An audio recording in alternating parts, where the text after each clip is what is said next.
आज थोड़ा दिन कैसा गुजरिया? आहो सही सी।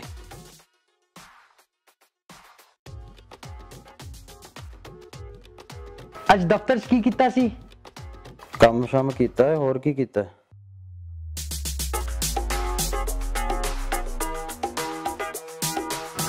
आज तो थोड़ी बहुत बड़ी मीटिंग सी ना?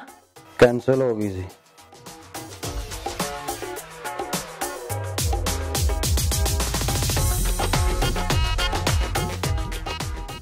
मैच कैसी लग रही है?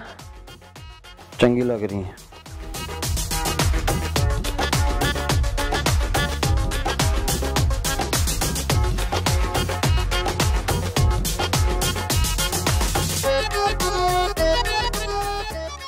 आज थोड़ा क्रिकेट दा मैच कैसा सी? आए हाय हाय नसरीन, क्या ही मैच सी अज। न्यूजीलैंड ने आज पहली बैटिंग की थी, उन्होंने सानू बड़ा ही मारिया।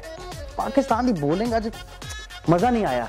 फिर साडी वारी आई बैटिंग दी, आए हाय असी भी उन्होंने बड़ा ही धोता। फिर साडे ओपनरां ने छक्के ते चौकियां दी बारिश ही करती।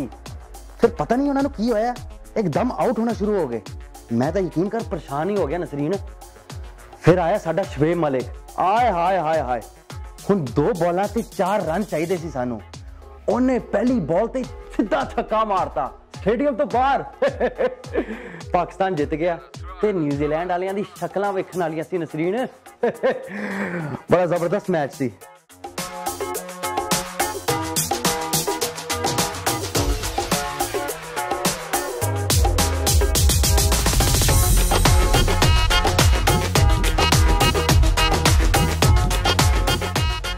थोड़ा कल दा की प्लान है? कोई पता नहीं।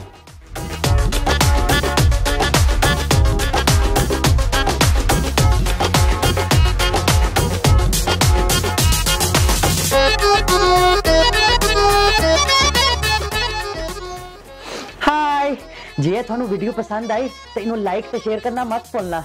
ते जे हजे तक तुसी मेरा मियां दा गाना नहीं वेखिया, वो भी वेखना मत भुलना, डांस फ्लोर। ओ नसरीन, कितनी देर आ मेरी चाह नू? कदी सबर भी कर जाया करो। अच्छा मैं चलदी हां, बाय।